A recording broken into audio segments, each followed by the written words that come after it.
Maya takes up after her mama and eats cereal in the middle of the night. She often wonders how life would be if her mom had lived. Maya and Travis frequent the arcade across town. It was important to Maya to not live in a bubble, and for her and Travis to be normal teens. Travis's favorite part was the karaoke machine at the arcade. He didn't have the best voice, but what he lacked in talent he made up for in passion. He would sing love songs and silently dedicated them to Maya. He told her that once, and she didn't like that very much. The sisters continued to get closer, and they told each other everything. Maya was Rhiannon's best friend. Apparently Corey's naked fix of the dryer wasn't enough to truly fix it, and it caught fire. Riri was burned in the fire, but thankfully Travis was there to extinguish her, and she wasn't badly injured. Minor burns, but most felt filthy from the soot and the smell of smoke. Determined to live a normal life, Maya began running after school. She figured the exercise and the fresh air would be good for her recovery. She struggled to even her breathing most of the time, but that didn't bother her, and she pushed through it. While on one of her runs, a boy strikes up a conversation with her. His name is Aaron Post, and he's super cute, so she entertained the conversation. He was a few years older than her and was about to graduate high school. He wasn't an academic and wasn't planning on going to college. She enthused that college was always a good idea, but Aaron told her that he was more interested in being free and having fun. She liked his free-spiritedness. They didn't have much in common, but Maya liked to look at him. He asked her if she would like to hang out sometime, and Maya thought that would be fun. Maya felt lame talking to Aaron because he was so cool, and she was only interested in school. She wanted to be more like him, carefree and no responsibilities. She liked him and hadn't really felt a spark like this before. They went to the arcade one day together and had a competitive game of ping pong. He was in much better physical shape than she was, so she had to try twice as hard to get on his level. Through all of her hard work and just a little bit of flirting to distract him, Maya beat him. Maya robbed in the win a bit, and Aaron was a sore loser but quickly recovered. Travis showed up to the arcade and see the love of his life flirting with another boy. It broke his heart to see somebody that wasn't him gain her affections. Maya didn't notice Travis's sadness and carried on with her play date with Aaron. She didn't know if this was a love match, but she had fun with Aaron, and fun was something she desperately needed after years of depression. Travis hid away in the bathroom of the arcade and threw himself a pity party. He knew he would never be enough for Maya. After the arcade, it started snowing, so Maya suggested that they make a snowman together. She had never been one to stray from her rigorous schedule of school and chemo, but she felt free with Aaron. She wasn't just the girl with cancer with him. He liked her. He was attracted to her and didn't care about her cancer.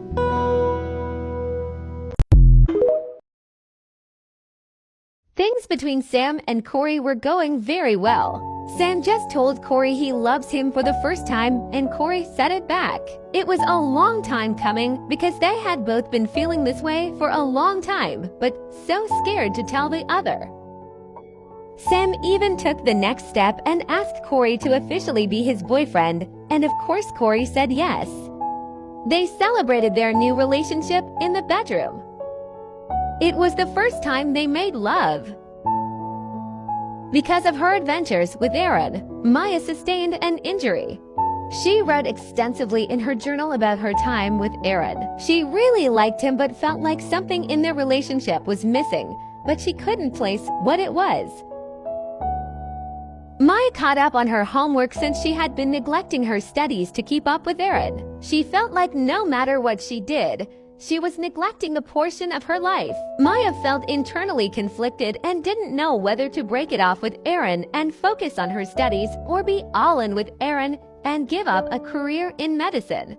Maya gave herself a pep talk in the mirror and allowed herself to pursue both avenues for the time being.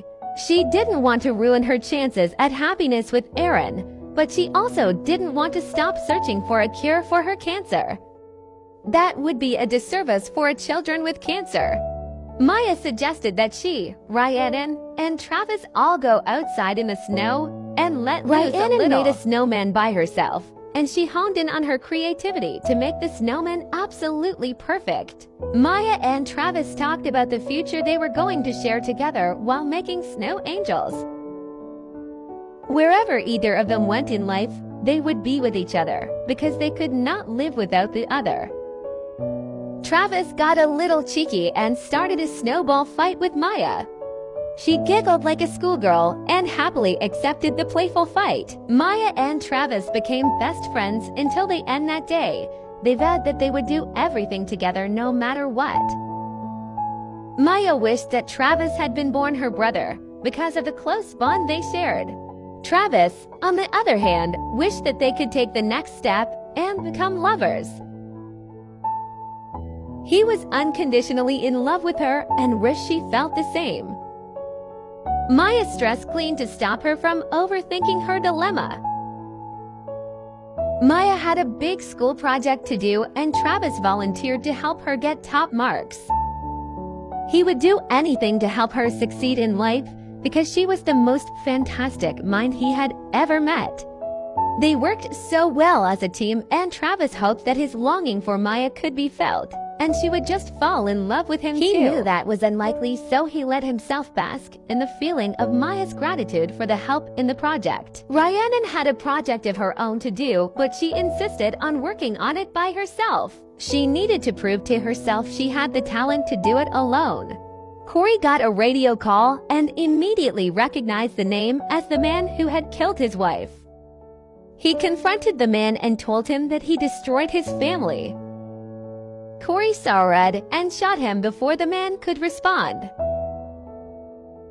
He did what he had to do to avenge his late wife's death, and it finally happened. Corey spoke to his wife's urn and told her that he avenged her death.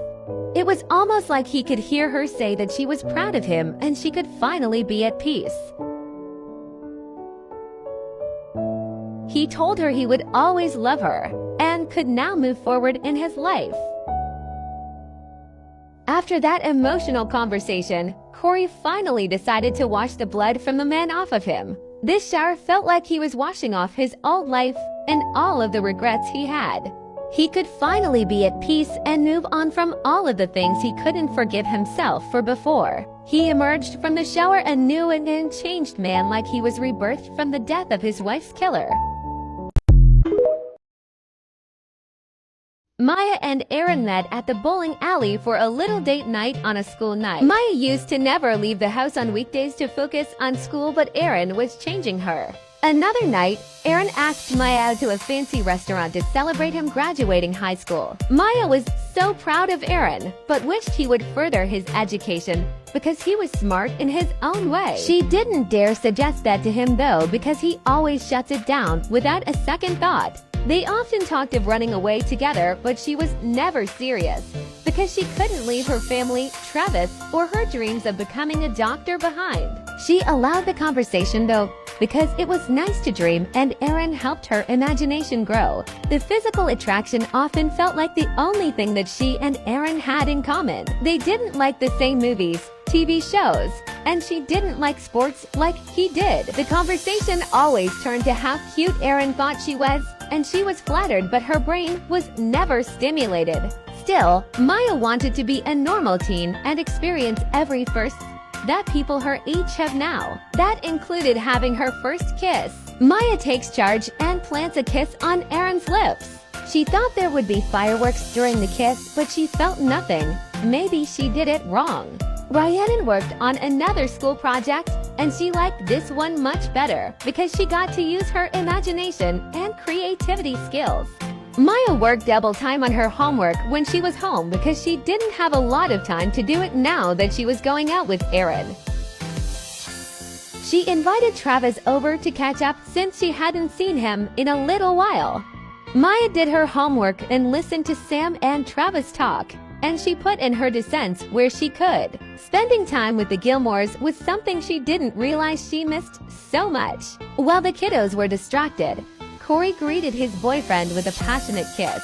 Travis disclosed to Maya that he had really missed her, and he hopes they are still best friends. Maya assured him that she got distracted with Aaron, but she would be a better friend to him. Corey felt like a schoolboy with a crush when he was with Sam. They giggled and tickled each other and had so much fun together, and things always ended with a makeout sesh.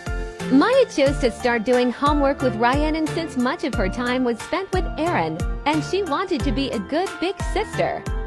Aaron came over to the Goldblum house for the first time. They always met in public, so her dad allowing Aaron to come over was a big step. Aaron suggests that they go hang out in her room. As soon as they get into her room, it immediately felt wrong to Maya.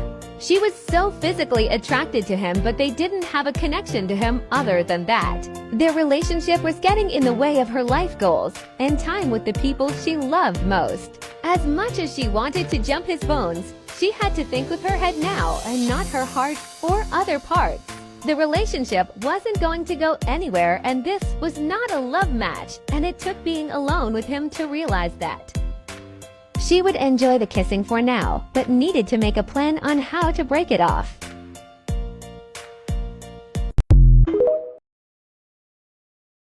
This was Maya and Travis's last chemo treatment.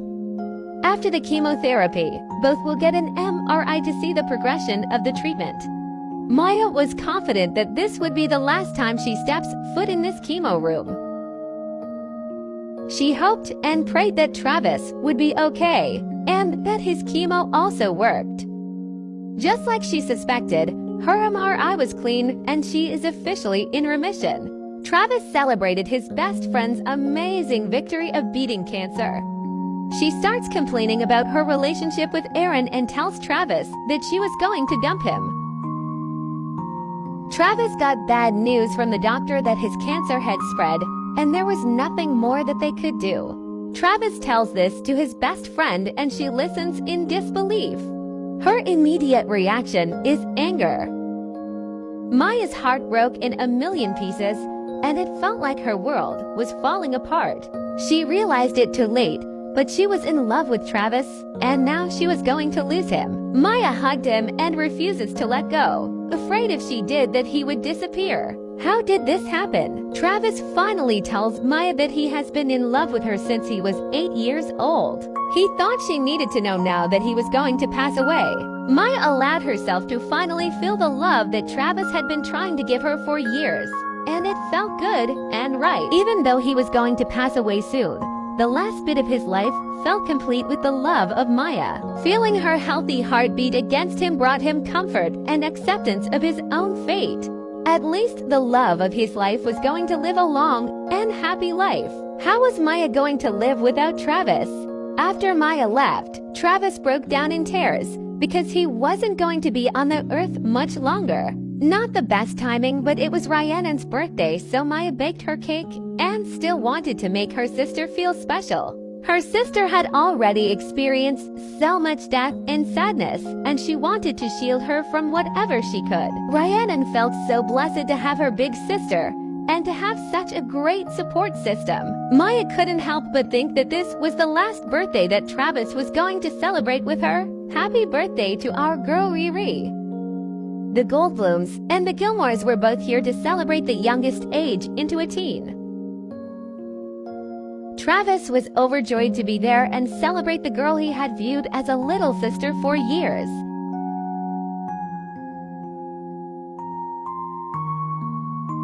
Rhiannon is an animal enthusiast. Rhiannon's aspiration is to be a friend of animals. Here's our girl all aged up as a teen. Look at how beautiful.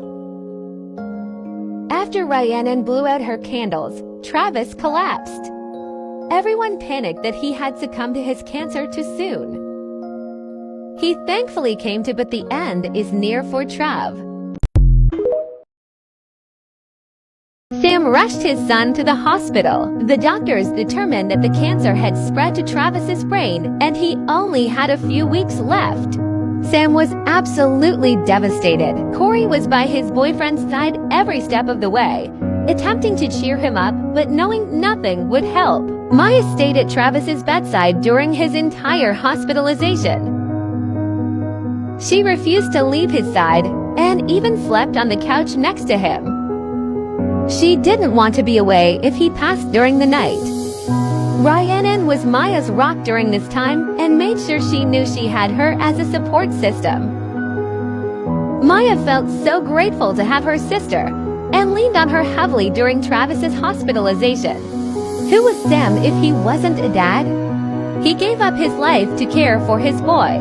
Corey did all he could do in this situation and was there for Sam and showered him with love and reassurance. He couldn't imagine being in Sam's position right now, knowing this could have been him with Maya. Sam stayed by Travis even though he slept most of the time. He wanted him to know that his dad was there for him until the end. The doctors released Travis and told those close to him to make him comfortable. During all of this chaos, Sam lost his apartment due to medical bills, so Corey welcomed the Gilmores into his home with open arms. Christmas was around the corner, so Corey put up the tree to bring some happiness into the home. It did seem to cheer Sam up since Christmas was always Travis's favorite holiday. Travis needed to speak to Maya, so they went upstairs. He told her he had never been kissed and wanted to kiss Maya once before he ceased to exist. Fireworks. Maya finally felt fireworks with Travis. Travis began to get emotional about all of the things he would never get to experience. Maya tried to comfort him, but she didn't know what to say. He was right. He was never going to get married, have children, or graduate high school or college. His life was confined to the four walls of a hospital, and he had nothing to show for it. He was going to pass away a virgin. Maya said that was one thing that she could help him with. She wanted her first time to be someone she loved, and Travis was the person she loved most in the world. What would be more perfect than losing their virginities to each other? Travis didn't know how much time he had left, but he did know that expressing his love to Maya through intimacy was the best thing he could ever ask for. Once they started kissing, neither ever wanted to stop. Maya had kissed Aaron, but it was nothing like kissing Travis. Travis was gentle and expressed every thought and emotion he had towards Maya in their kiss. Maya and Travis finally mustered up enough courage to take the next step. It was awkward at first since neither knew what to do, but it turned into such a tender and loving experience. It was a memory that Maya would cherish as long as she lived. Afterwards, Maya bawled her eyes out because now she couldn't let Travis go. Travis had overexerted himself, and he passed out. Sam clung to his one and only child on Christmas morning. Travis felt very festive and content to be around the people he loves most. Sam decorated the tree to his preference and was finally starting to feel happy. Travis looked at Maya and asked for a hug, so Maya gave him the biggest hug. Travis whispered that he loved Maya so much and thanks her for making his life worth living. Maya tells him that she loves him and apologizes for realizing it's so late. Travis doesn't respond and goes limp in Maya's arms. Maya sets him on the floor and begs him to wake up. She cries out in despair, begging him to come back to her, that they would have a long and happy life if he would wake up. It was no use. Travis was gone. Sam watched his son pass away in complete disbelief. Not on his favorite holiday. Corey mourned the loss of the boy who felt like a son and who brought so much happiness to his daughter. Rhiannon was tired of losing everybody she cared about in her life and thought how unfair death was. How could Maya ever move forward from this devastating loss? Travis was her person, the love of her life, her best friend, and now he was gone. Maya wrote in her journal that she didn't think the pain would ever stop. There was no point in being in remission if she couldn't have Travis here to live life with her. She spent weeks crying and mourning the devastating loss of Travis and became a hermit. In the weeks following Travis's death, Corey tried to console his boyfriend. After weeks of build-up, Sam snapped at Corey. He said it was unfair of Corey to mourn Travis because his child beat cancer and Travis didn't. Corey tried to speak reason to him, but Sam didn't want to hear it. He said he couldn't do this anymore and was leaving the state to be with his mom. Corey went to the gym to release all of the anger he was feeling. He understands how lucky he was that Maya was in remission, and he wished the same fate could have happened to Travis.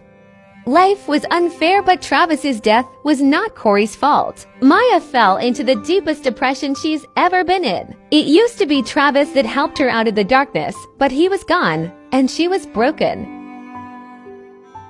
Maya confided in her sister that she didn't think she could go on anymore. Rhiannon understood her sister's despair but assured her that Travis wouldn't want this for her. Travis would want her to be strong and to cure their type of cancer so that future children wouldn't have the fate that Travis did. Rhiannon reassured her that Travis believed in her, that she had the gift of intelligence, and to use that gift. Maya visited her and Travis's spot at the park often. She felt closest to him here and could almost feel him next to her. She sat at the chess table but couldn't bring herself to play without him. She spoke to him and asked him to show her what to do. A breeze passed by her and she knew that was Travis pushing her to move forward. Maya went to the arcade to feel closer to Travis. They used to go there on Saturday nights, so she kept their ongoing schedule. Who is there? None other than her sort of boyfriend, Aaron. She doesn't have the energy to talk to him right now, so she tells him to leave her alone. He told her that she had been an ice queen for weeks. Maya went to the bathroom to calm herself down. Aaron not only didn't acknowledge Travis's death, he also insulted her. After the mourning period that her teachers granted her, Maya forced herself to get back to her homework. She had to continue getting the straight A's that she worked so hard for in order to get into medical school. Her sister was her biggest cheerleader and helped her when she needed that extra push. Corey was very concerned about Maya and tried to see how she was doing without being completely overbearing.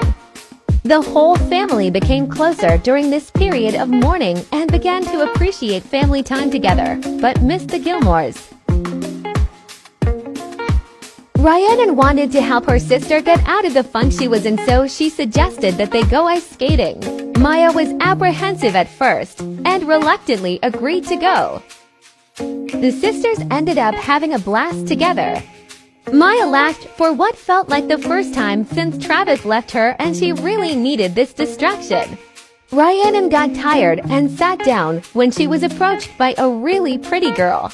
The pretty girl's name was Rachel, and she told Rhiannon she had noticed how beautiful she was from across the rink. Rhiannon was smitten by this girl and pulled out all the stops to impress her.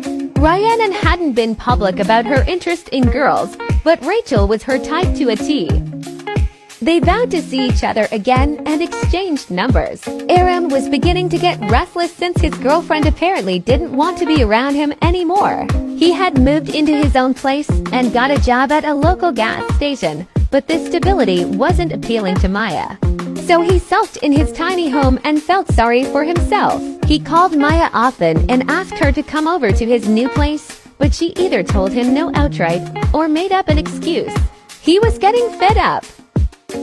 He wasn't the cheating type, but he had needs, so he invited over a co-worker named Tessa. He had always found her attractive. Their encounter started off with small talk and getting to know each other better. Tess was very forward with what she wanted, and she wanted Aaron. Aaron was happy to oblige what a beautiful woman like Tessa wanted. He has been feeling really down about himself, so getting this validation from Tessa was a confidence boost.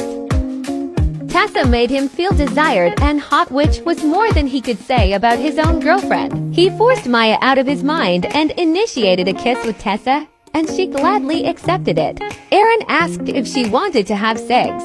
She had been waiting all night for Aaron to ask her, and they moved to the bedroom. It was the release of all the frustration of the past few weeks that he needed. After it is over, he feels guilty for cheating on Maya. Tessa couldn't stop thinking about her night with Aaron that happened weeks ago.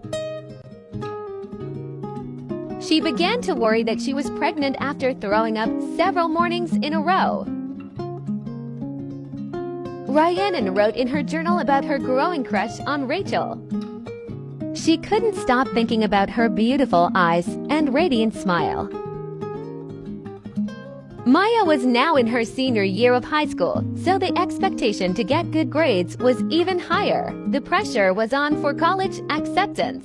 The time finally came for Maya to apply for universities and scholarships. She felt both a sense of relief to finally be applying, but also crippling anxiety that she had not done enough.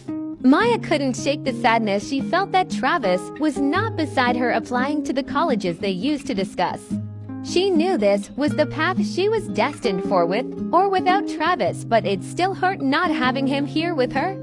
She waits anxiously for her acceptance or denial. Maya wrote in her journal extensively in the months following losing Travis. She wrote about everything she was feeling, both the good and the bad and everything in between. Tessa decided to take a pregnancy test to rule out the possibility that she was carrying Aaron's baby.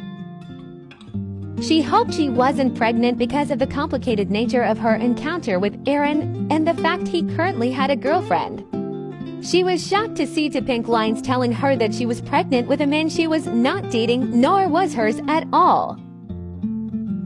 She immediately went to visit Aaron and disclosed the shocking news to him. The morning sickness was really getting to her. She told Aaron of the wonderful yet scary news of her pregnancy, and Aaron was shocked. Aaron's immediate reaction is to run far away from this, but he realized quickly that he had an obligation to his child and by proxy Tessa. Aaron is upset because this will make patching this up with Maya very difficult. He decides to get ahead of this and be honest with her. Maya comes over telling him that she also needed to speak with him. Aaron felt deep guilt when he saw his girlfriend in front of him. He gets the difficult discussion of how he impregnated another woman while they were together out of the way quickly. Maya sits there silently as he attempts to explain himself. After he finishes, Maya blows up. She is disgusted that while she was mourning the death of her longtime best friend and wasn't there for Aaron enough, he cheated on her. He responded that he wouldn't have had to cheat if she had just put out in the first place. Maya was going to be more dignified and break up with him nicely, but that flew out of the window after he said that. Maya rushed home and confides in her sister of the awful news that Aaron just told her. Maya explains how Aaron had the audacity to blame him getting somebody else pregnant on her. Rhiannon chimes in and says that at least she's not stuck with a baby with that awful man. After Maya finished ranting, Rhiannon decided she wanted to officially come out to her sister. Maya was very supportive and told her she would love her no matter who she was attracted to. Corey hugs his daughter after overhearing his daughter's conversation. He tells her breakups suck, but she would look back at this one day and laugh. Rhiannon officially asks Rachel on a date to the bowling alley. She was normally a confident person, but she was so nervous for the date. Rachel reassured her that nerves were normal and to take deep breaths. This made Rhiannon feel much better and her nerves dissipated. Rachel was very smooth with her words and comfortable in her sexuality. Rhiannon felt like such a newbie in the lesbian community. Rachel made her feel better about all of that and reassured her that everybody comes out and becomes comfortable at their own time. The date has been very encouraging and enlightening for Rhiannon, and she really liked Rachel. She loved the way her mind operated. After lots of chatting, they finally got to their game of bowling. The game of bowling was completely arbitrary at that point because the girls preferred to just sit and talk to each other. Although Rhiannon did kick butt in the game. Rhiannon couldn't hold her feelings in anymore, and she shared her first kiss with Rachel. She had butterflies in her tummy but was happy to finally have her first kiss. They are smitten with each other and want to pursue things more. Maya and Rhiannon return from school together every day. Maya is nervous about her university applications. Corey is lonesome and deeply misses Sam. He sits by the fire often and allows himself to feel the emptiness of the chair beside him. Maya visits both of the colleges that she applied to. She is energized and excited at the big campuses. A random student invites her to play ping pong, and she felt the inclusivity of the university immediately. Maya saw that someone had to face the monument in the middle of campus, so she cleans it up. The other university was quite modern, and she realized she preferred the traditional buildings. She did like the athletic presence at this university and even attends a soccer game. Rhiannon invited Rachel over to her house for the first time. She was very excited to integrate her into their close-knit family, but for now they enjoyed each other. Rhiannon was so happy with Rachel that she decided to officially ask her to be her girlfriend. Rachel said of course she would. Rhiannon hadn't officially come out to her dad, but he knew and was happy that he had built a home that made Rhiannon feel comfortable to bring her girlfriend over. They were in their own little world together though. Corey was happy his children were thriving, but this only made him feel more lonely. Maya spent every waking moment of her days reading up on her schoolwork and trying to get ahead. Now that the Aaron chapter was closed in her life, she had all the time in the world to focus on school and get perfect grades, and it made her feel at peace. The Goldblum residence is a ghost hotspot right now. Corey sees the man who unalived his wife, who he later unalived. He continually tells him to go away, but the man just laughs in his face. The man told him he was here to take him to hell with him.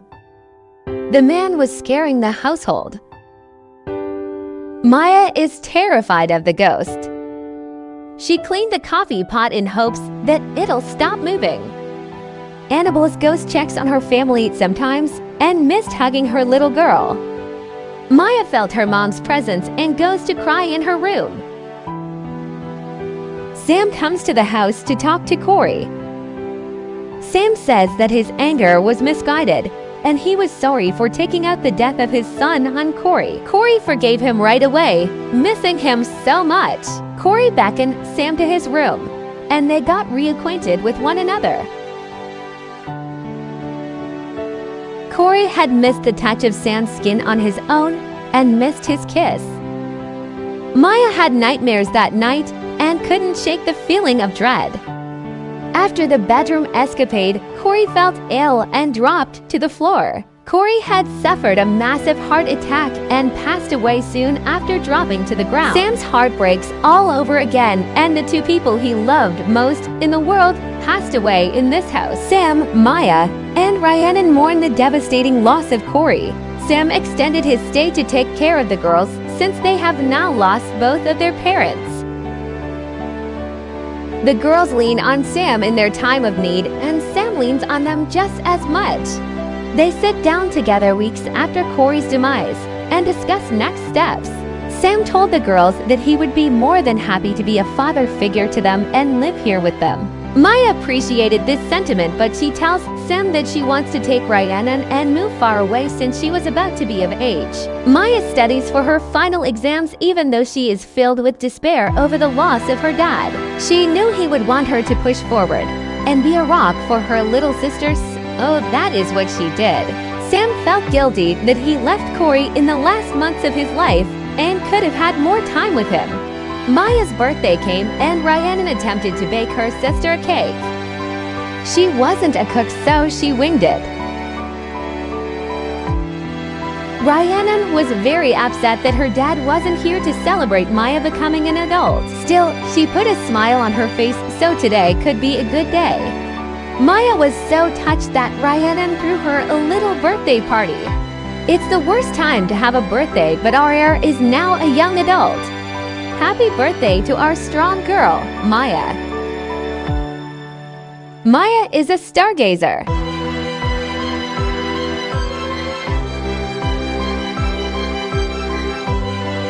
Her aspiration is still to be a doctor and find a cure for her cancer.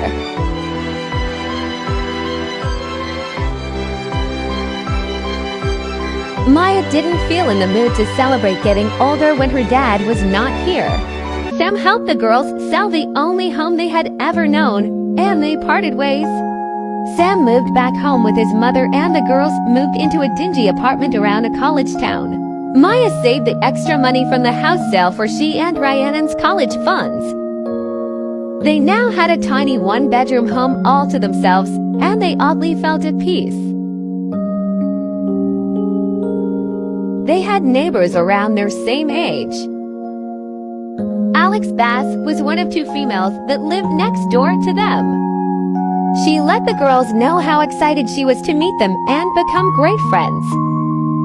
The sisters liked how cheery and welcoming Alex was and wanted to be friends with her too. Maya and Alex got along like a house on fire. It felt so nice to have a female friend that wasn't her sister, and it was a new concept for her. Maya and Alex couldn't be more opposite. Alex was an inspiring actress who thought college was a waste of time. Still, they became fast friends. To cheer Rhiannon up since all the changes were overwhelming, Maya got her a kitten. She named the cat Rudy and knew her sister was going to be so happy to have a furry friend. Rhiannon tries in high school, but she's not a fan. Maya took her big sister role very seriously and made sure her sister was always fed. She missed her dad though. It was a very emotional moment for Maya when she opened her email and saw that she was accepted into both colleges that she applied to. Both universities had great qualities and opportunities for her, but she decided to go to Brickester. She wished she could celebrate this momentous occasion with her dad and Travis, and it upset her greatly that they weren't here.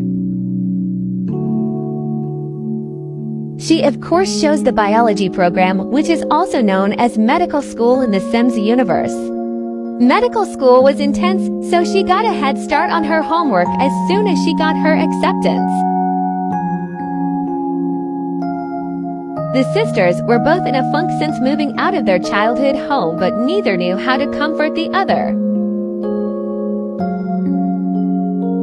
Still, they were there for each other with infinite hugs and a shoulder to cry on.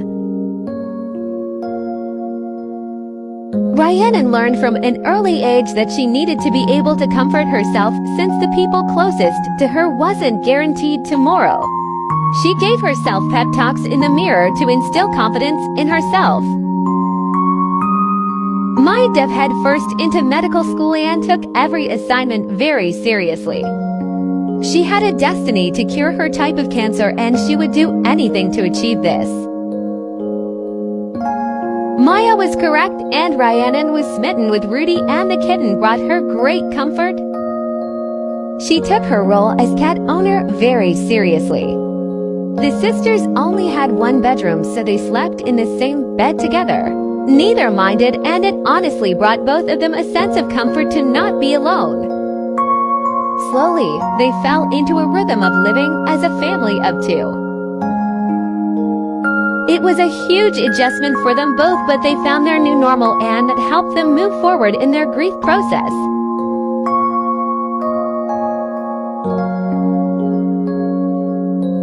Pete the cute neighbor. Rhiannon took to running as a form of self-care and a way to clear her head. Maya was beginning to feel very overwhelmed with university and needed an outlet to deal with her stress. Rhiannon met Rachel at a local hotspot in the city. Rachel traveled all the way there to see her girlfriend since there was a lot of distance between them now. They missed each other dearly. They celebrated their reunion with singing karaoke together. It was a poppy love song that neither cared for, but it was the feeling of being together that made the song special. They rarely got time like this anymore, and they savored every moment. It was officially the start of Maya's college career. Maya joined a protest at the campus. The few people were protesting against the unfair slaying of people of color. She joined the protest because she thought of her mom. Her mom was killed by a white man, and that enraged her. Afterwards, she started on the new homework assignments she had gotten that day during class. She lost track of time and was doing homework on that bench until stores and areas began to close. She ran into her friend, Alex, grabbing a bite to eat and decided to join her. They catch up on Maya's school day and Alex's auditions, and unfortunately Alex still had yet to secure a role. Maya loved the sushi she tried. Rudy the kitten ages into Rudy the cat. Rhiannon's 18th birthday was today, so Maya baked her baby sister a cake. It was a happy day, but also an emotional one. Rachel was still in town, so Maya invited her over to celebrate their favorite girl. Rhiannon acts like her birthday wishes are genie wishes and grants herself 3. She wishes for a sign to discover what career path to go into. She wishes for healing in the deaths of her family members. Lastly, she wishes for an epic love story and to live a happy life with that person forever. Happy birthday, pretty girl!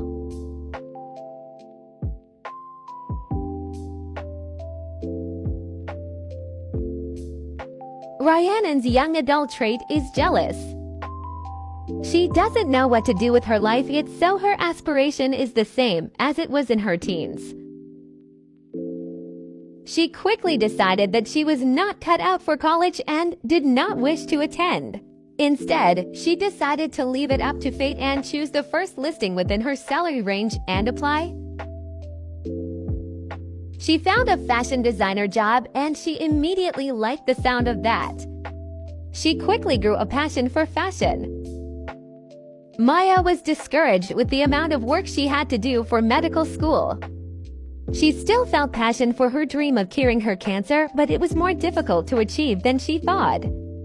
She lived and breathed school, and she had virtually no time for anything else. She started hating going to class, but pushed through it. Rhiannon had the difficult conversation of asking Rachel if she wanted to continue their relationship long distance. Rachel said it would be hard, but their relationship was worth it. This commitment from Rachel allowed Rhi to feel comfortable, and they slept together for the first time. Maya's neighbor, Timothy Smiley, gets his mail every morning, and she takes note of that. One morning she musters up enough courage to introduce herself to him. She was beyond nervous because she found him insanely attractive. She gets her mail as well, even though she knows she has nothing of note to gather. She strikes up a conversation with him, and he is very receptive to Maya. Very receptive, as you can see. They talk outside of their apartments for a long time, and she learns that they are both academics with stressful course loads and both very single. She blatantly flirts with him and even goes as far to suggest that they could become friends with benefits. He thinks this is a great idea. Maya doesn't know what came over her, but she gained newfound confidence in her body and attractiveness around Timothy. He is even more attractive without clothes, she finds out. She got pleasure from giving him pleasure, and she found this encounter to be very helpful in de-stressing. In fact, the encounter with Timothy allowed her to finish a huge project weeks before its due date.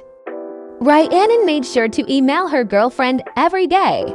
This became a running theme for Maya, and whenever she felt too stressed, she knocked on her neighbor's door. She felt empowered that the ball was always in her court and that she could knock on Timothy's door anytime she wanted to be pleasured. Timothy was a great lover, and she was happy that emotions weren't a part of this situation. No strings attached. It felt good to feel pleasure and not to worry about the person she sleeps with passing away the day after. No feels were the way to go, and she didn't want to feel anything but good anymore. Timothy made sure to oblige any chance he could get. Timothy loved this arrangement and loved sleeping with Maya. Thankfully, Rhi worked a lot and didn't have to hear her sister's sexual awakening. This arrangement helped her grades as well. Rudy is disturbed at the amount of adult activity in this apartment. Maya didn't really like the cat, but he made a good audience to practice her presentations. Her schoolwork started to thrive and she realized she didn't feel stressed anymore. If she would have known that sleeping with Timothy was the key to perfect grades minus the stress, she would have done it the moment she moved in. Maya found the key to success. Rhiannon asks about her sister's relationship with the neighbor. Maya clarifies that it is not a relationship and they are simply having adult fun. Rhiannon supports the casual sex, but asks to put aside. The visits to Maya's apartment became more and more frequent. Neither could stay away from the other for too long. It was such a primal attraction to each other that they both longed for that connection when they didn't have it. They had to have that feeling that the other provided. And it brought good feelings for days afterward. The duo shared their first non-sexually motivated kiss one day after classes.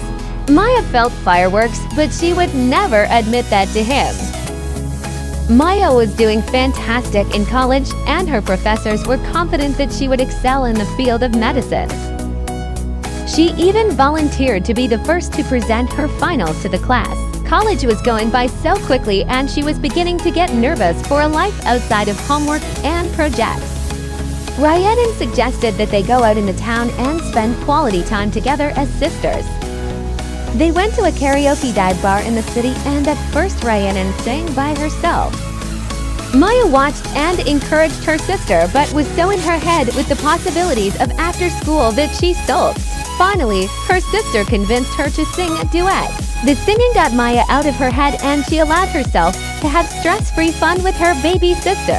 They giggled and sang terribly, but it helped Maya remember that Rhiannon was the only family she had left and must nurture that relationship.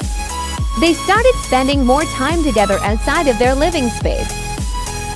Rhiannon wasn't a fan of basketball and instead watched her sister and added funny commentary.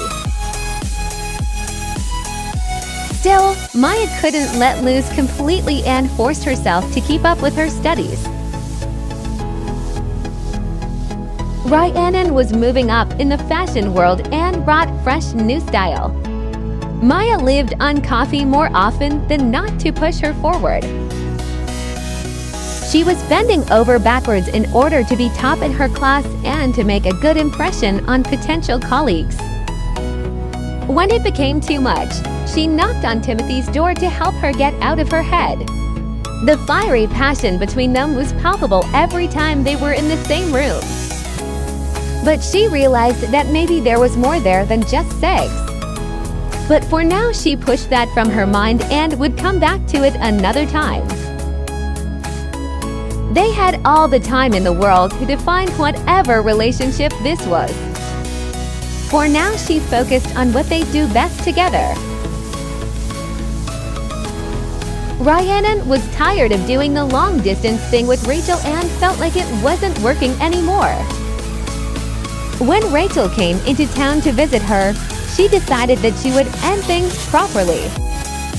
Rachel was a wonderful person and deserved a proper goodbye. The relationship had just run its course and their situation wasn't going to change because neither wanted to uproot their life and move. Both women were sad to be ending the relationship, but knew it was for the best. They would always be each other's first loves and would look back fondly on their relationship together. Breakups don't always have to be messy and hurtful, and Rhiannon felt content with the way things ended with Rachel. Rhiannon returned home and felt a sense of relief now that she was single again.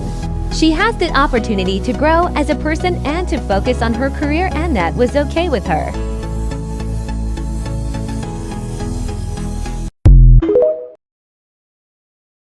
Rhiannon decided she needed to get a post-breakup job. It was shorter than it had ever been, but she needed the change. She found comfort in her cat, Rudy, and he didn't complain because he got infinite pets and loves from his human.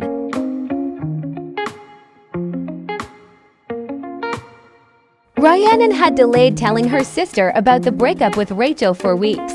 She finally wanted to tell her and explain her haircut. Maya was shocked because she thought they were good together but understood why it needed to happen. Maya loved the haircut and was her sister's biggest cheerleader in finding true love. Rhiannon threw away all of the things that Rachel had gotten her in the 3 years they were together. She wanted a fresh start and felt she could not do that with reminders of their relationship. She also did all of her laundry to get rid of the sweet scent of Rachel's perfume. On days she felt like she had made the wrong decision, she gave herself pep talks to help her through those feelings. Maya had a very restless sleep and kept waking up. She thought about Timothy, so she went and knocked on his door. She actually couldn't get him out of her head and felt like she may had started developing feelings for him, but she was too scared to tell him. She decided to surprise him with a book that he couldn't stop talking about. Timothy couldn't believe she remembered something like that, and it made him happy to know she cared. He asked her if she would like to go on an official date with him sometime. He had thought about it for a long time but was too nervous that she wouldn't want to change their relationship dynamic. Maya had agreed to a date with her friend with benefits, and the thought of their situation turning into romance terrified her. He told her how beautiful she looked, and Maya has to admit that Timothy cleaned up nicely. Maya and Timothy were seated at their table, and this new dynamic to their relationship wasn't comfortable to her yet. Being with him in public and in the light of day felt strange and unfamiliar since they only previously met in her bedroom. Still, she gave the date a chance in hopes that this relationship could blossom into something beautiful. They ordered their food and then sat there awkwardly. She and Timothy talked all the time after intimate moments. Why was their atmosphere suddenly changing their ability to speak? After the waiters spilled their food on the floor, Maya ran home unable to take the awkward situation any longer. Timothy stayed at the restaurant but moved to the bar area. He too was confused why they worked so well together in the bedroom but became mute when in a public space. It hurt his feelings because he was really starting to like Maya. Final exams began for medical school, and Maya was terrified that all of her hard work would be for nothing if she failed. Maya nervous cleaned the entire apartment while she was awaiting the results of her final exams. Did she work hard enough? Did her adult activities with Timothy ruin her chances for success? She tried to keep her mind at ease and hoped her natural intelligence was enough. Maya ended her college career with perfect grades. Maya caught up with her friend Alex. They hadn't seen each other in a while, but their friendship didn't skip a beat. Rhiannon joined them and domineered the conversation. She bluntly asked Alex if she would like to go to the Spice Festival in the city. Rhiannon shares with Alex that she has always thought she was absolutely beautiful. Alex is shocked by this revelation, but shares that she has always had a bit of a crush on her as well. She never showed interest though because she was in a relationship with someone else.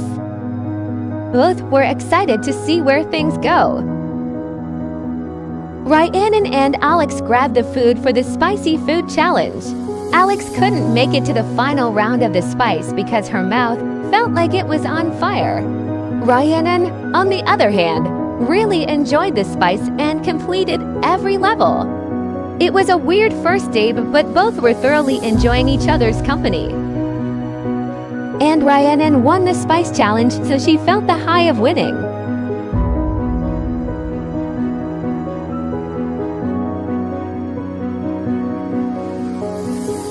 She pulled out all of the stops to woo her, and Alex was very receptive to her advances.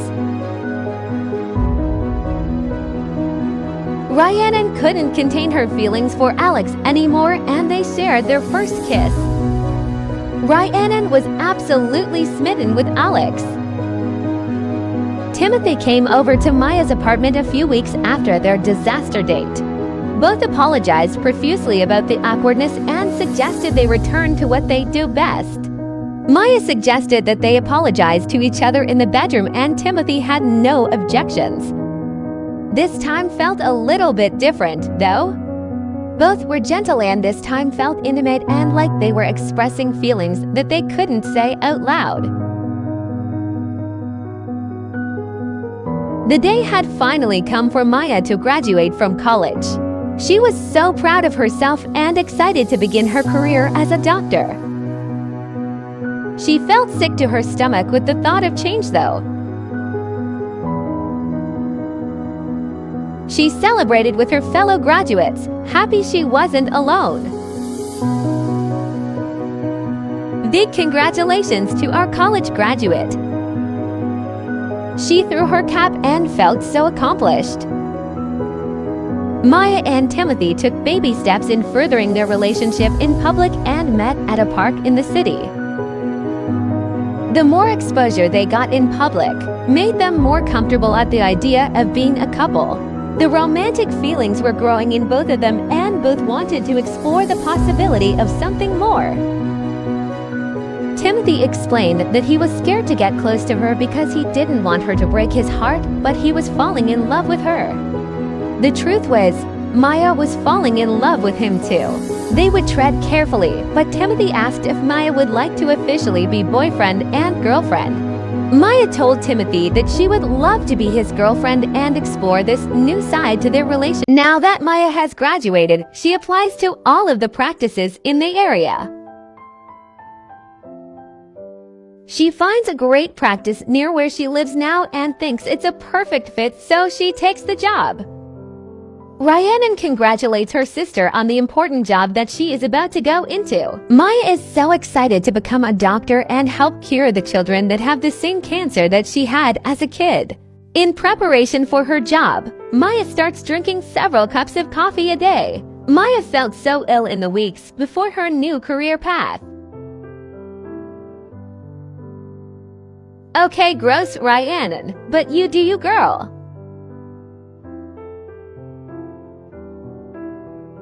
Rhiannon pursued Alex very hard, knowing in her bones that she was the perfect person for her.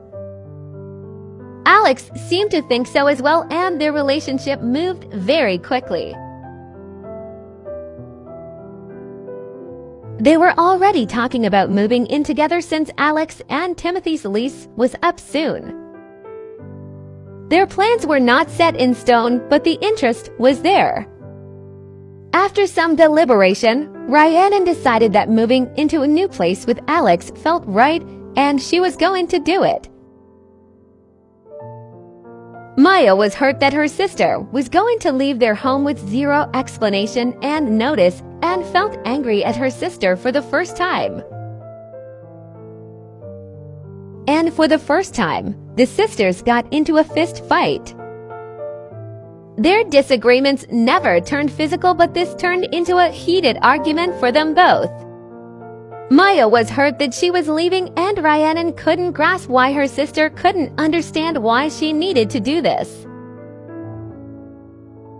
After the fight, they hugged and forgave each other for the disagreement.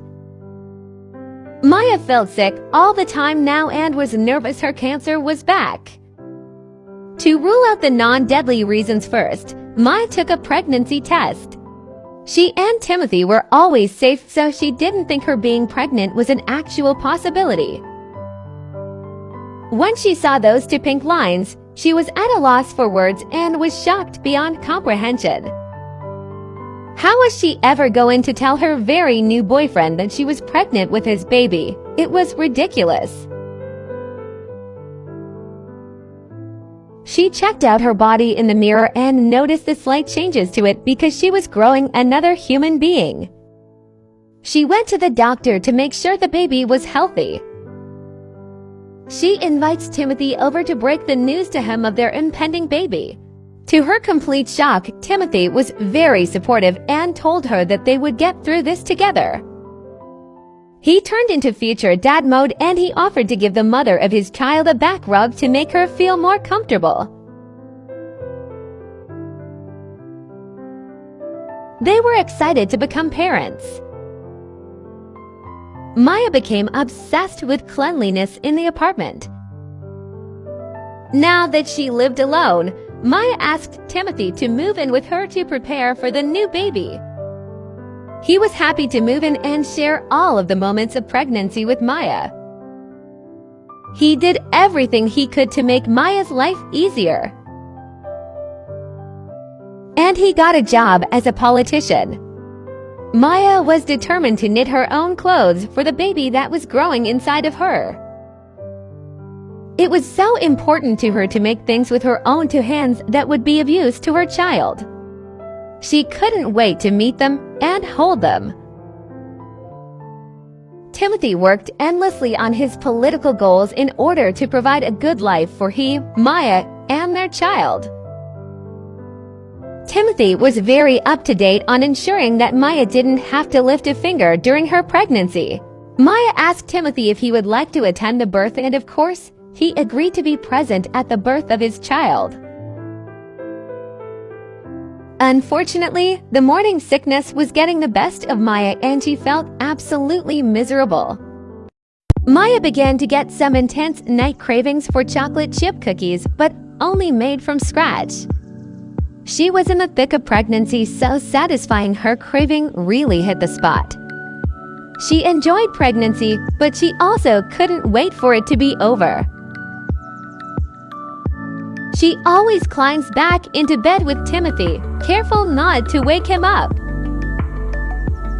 And every time Timothy cuddled up with his sleepy, pregnant girlfriend. Maya's morning sickness was an everyday occurrence, and it was putting a strain on doing everyday tasks.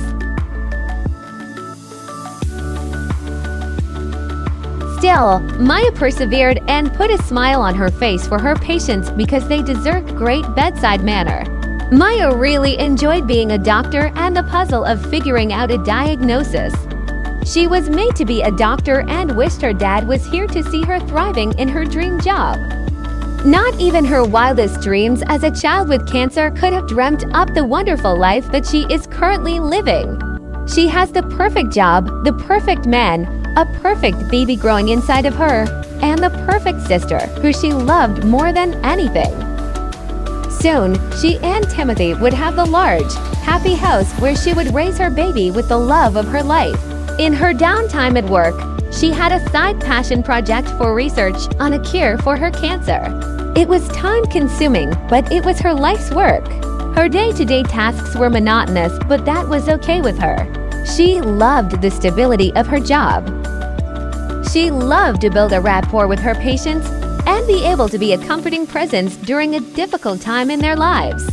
She remembered all of the amazing doctors from her childhood and hoped that she leaves a fraction of the impression on her patients that they did on her.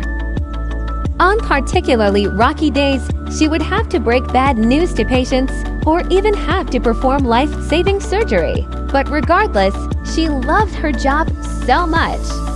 Timothy was promoted. Maya was absolutely exhausted after coming home from her 36-hour shifts and would pass out on the couch. Maya and Timothy head to her ultrasound appointment to see how things are progressing with the baby. Unfortunately, Maya has developed preeclampsia and was bumped to high-risk pregnancy status. Timothy was worried sick about his girlfriend and baby, but Maya reassured him that they would both be okay.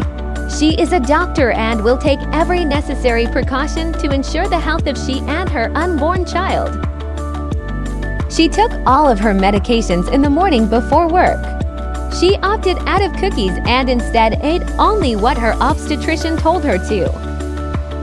She was so nervous that something would go terribly wrong and her baby wouldn't make it, or she wouldn't be able to watch her child grow up. She kept a brave face for Timothy and allowed herself to be happy that she was going to have a family and amazing partner like her parents did. Everything was going to be okay. Maya and Timothy, mostly Maya though, purchased a home in the suburbs.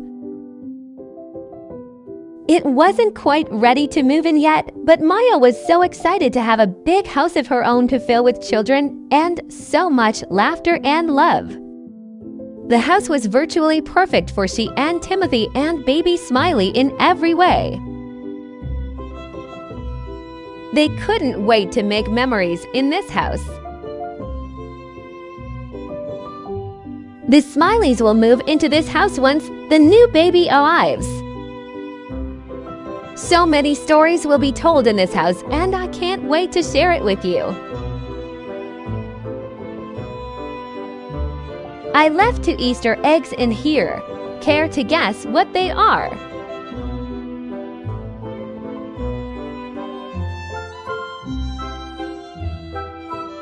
A child came into the hospital who reminded Maya so much of herself as a child.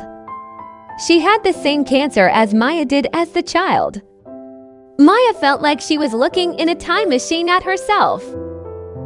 The child was trying to be strong just like she did, and Maya desperately hoped that this child was going to make a full recovery like she did. As much as Maya wanted to work her hardest every minute of the day, she had to nourish her body to help her baby grow.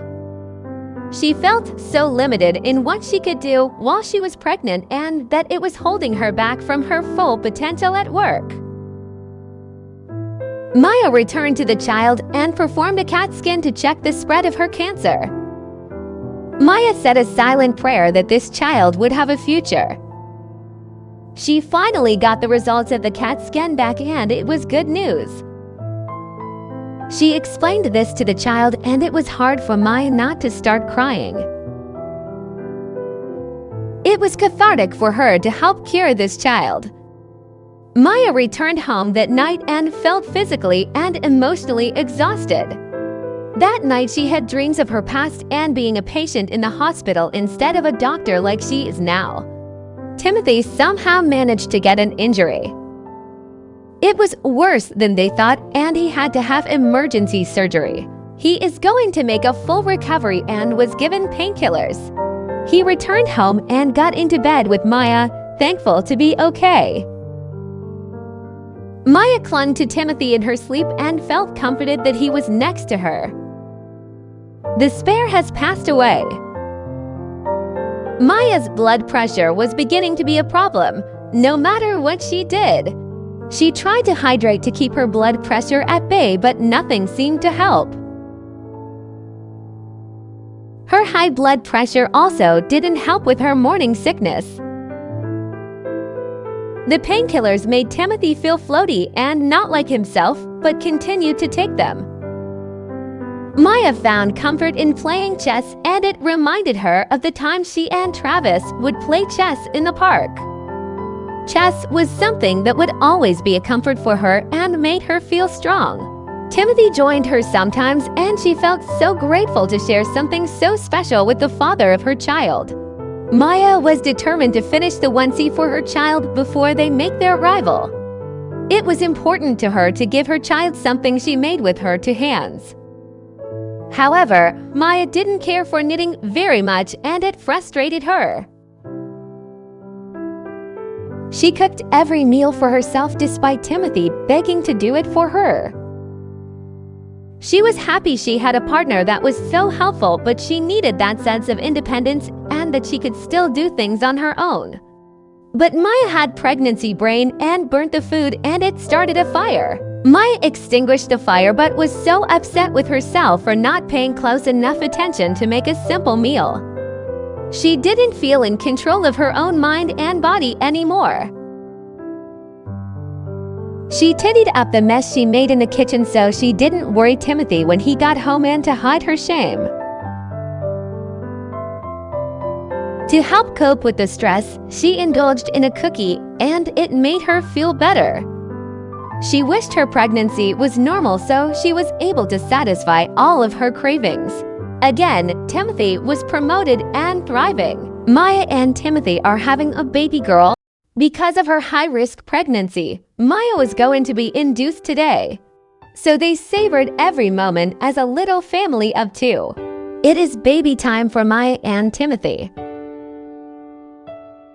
Maya was scared yet so excited to meet her little baby girl. The contractions once they gave her the medicine to induce her labor were intense. It was really happening, and that terrified them both. Because she was having a cesarean, they gave Maya an epidural to make the pain of being cut open tolerable. She felt so much better after they gave her the medication, and the labor went smoothly after that. Timothy still hurt from his injury, so he was doped up on pain medication. Maya felt so nervous to be cut open 7 layers and to hold the human she has been growing in her body for 9 months. She was excited to know her daughter and see who she would become. Timothy was with her through every rip and tear of the doctor ripping into her. She knew she would be okay with Timothy by her side and telling her he was going to marry her and they were going to be a family. Little lady is here. Lola Smiley is our 2000s heir. Maya was disoriented from all of the medication, but she felt so blessed to have a healthy baby girl in her arms. Her life was complete now that she had her little Lola in her arms and healthy. They head back to their apartment with a healthy baby and so much love in their hearts. Maya was a very hands-on mom and made sure to tend to Lola's every need. She felt so happy to have her baby in her arms finally. She unfortunately wasn't producing enough breast milk, so she had to supplement with formula. It made her sad, but fed is best.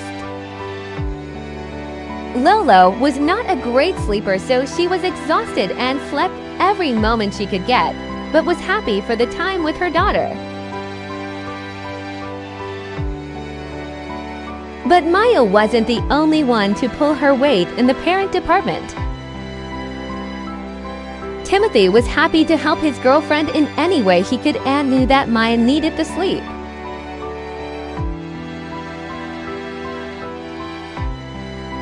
Timothy is on diaper duty at night. He also had to get some cuddles with his beautiful newborn daughter.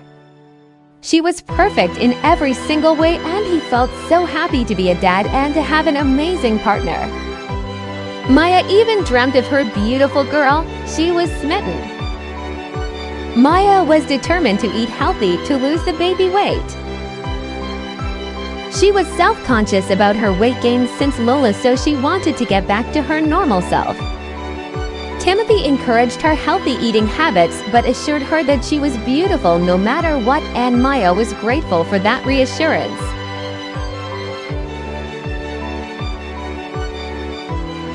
Maya started running around their apartment in order to be healthy and lose the weight. She chose to ignore the excessive bleeding she was experiencing because she viewed it as normal postpartum pain.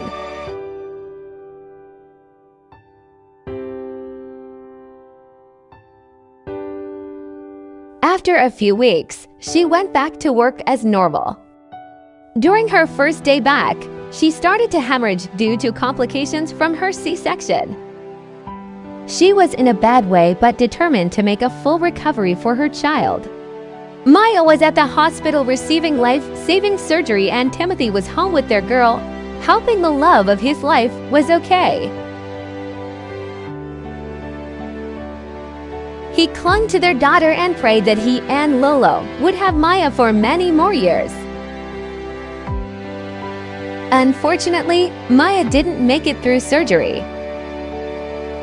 To make matters worse, Maya came home to pass away, so we all have to witness the tragedy. Rest in peace, beautiful lady. You will be missed. Timothy heard the commotion from outside of his apartment door and was met with the love of his life laying lifeless on the ground. He had such big plans for them that he would never get to experience with Maya. No marriage or memories of Maya being a mother to their Lolo, or more children, or growing old together. Rhiannon came over to meet her niece, but instead was met with the biggest tragedy she had ever experienced, and she was experiencing it without her sister who had been there through every loss.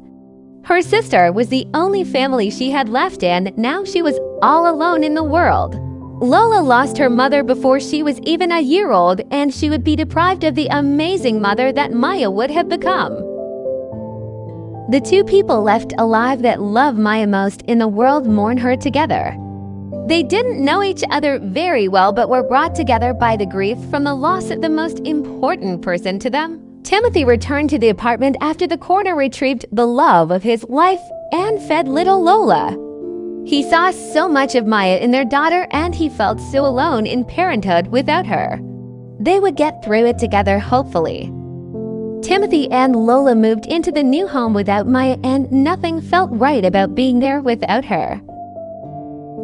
Rhiannon insisted on moving in with Timothy to help out with Lola. Alex also moved in because she and Rhiannon were a packaged deal now. She helped out the most with Lola in the weeks following Maya's death because both Rhiannon and Timothy were riddled with grief. She also felt deep sadness over the loss of her friend, but knew she had to be strong for everyone else. Timothy was a mess after they moved into the new place and truly didn't know how he was going to move forward from this. The painkillers he still had were the only thing to bring him a bit of comfort. Alex started applying for acting gigs in this city so she could help provide for her new family. Her big break into the business would come soon, she was sure of it. Every moment that she wasn't caring for Lola or comforting Rhiannon was spent rehearsing lines for upcoming auditions. All it would take was one great audition to be thrusted into the spotlight, which is all she ever wanted. Rhiannon tried to talk to Timothy about grief counseling or something to help him through this process, but he refused to talk about it. He would always leave the conversation and sulk back to his room. Rhiannon found an outlet for her grief in the form of painting. Her sister always told her she was a great artist, so she found comfort once again in her creativity. She felt out of place in this big house with a virtual stranger who happens to be her niece's father, but she felt an obligation to be there for Lola. She herself was left without a mother as an infant but had her grandmother there as her saving grace, and she was determined to be that for Lola. Timothy tried to care for Lola from time to time, but it felt too painful to even look at her. He only saw Maya's face when he looked at his daughter, and the grief would wash over him like it was the first time he saw Maya on the ground. He didn't feel like the dad she needed him to be, but didn't think he could ever be that for her. Still, he tried to bond with her when he could, but Lola just cried when he held her.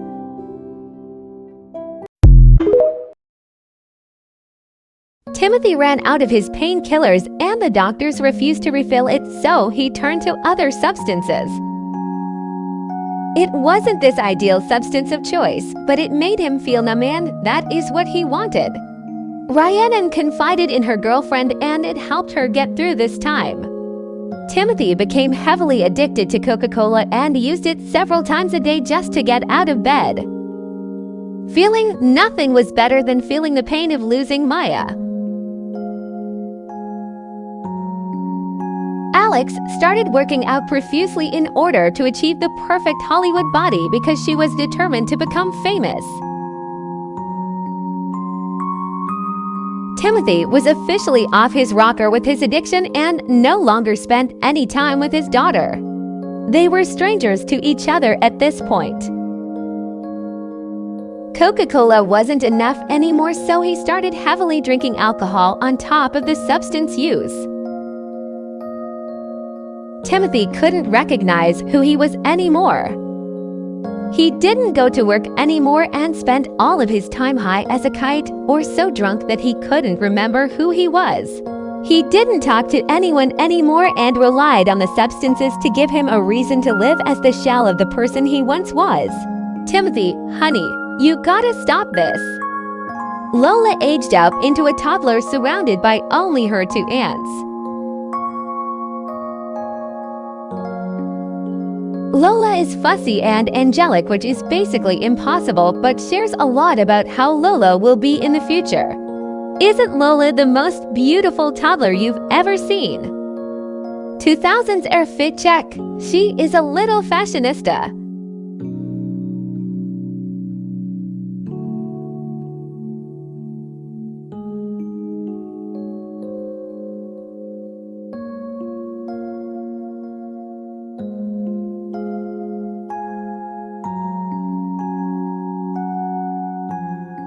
Lola enjoyed doodling flowers and other pretty things.